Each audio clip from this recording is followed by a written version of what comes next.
Would it be fair to say that because you have lived through a leftist regime that you're like, I'm really skeptical of leftism in general and its power? Like, I mean, reconcile that for the listener. I think that's such an interesting point of view.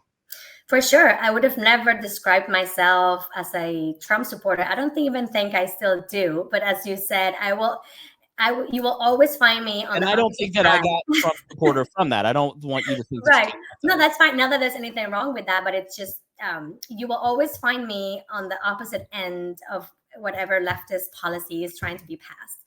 Now, why the Democratic Party or why the Democratic leaders in the past and in the more recent past as well have been so keen on doing trades with the Cuban government and sympathizing with the leftist dictatorships in the world, I do not know. Do I wish that was not the case? Absolutely.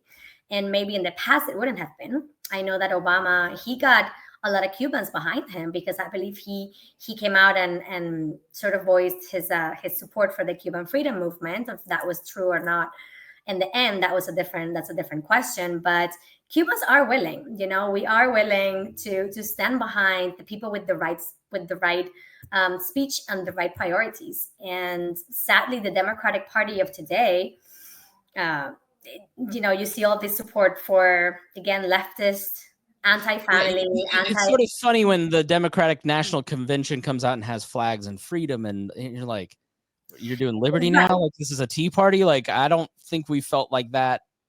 We've associated you with that for 20 years. Like, what are you doing? And so if whenever they do that'll be great. And then I guess Cubans will have the, you can go back to maybe thinking of voting for Democratic president if that were to be the case.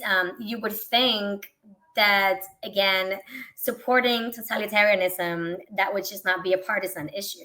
Supporting socialism and communism and all these ideologies that have resulted in millions and millions of deaths, you would think that would not be a partisan problem, but it is. And so here we are.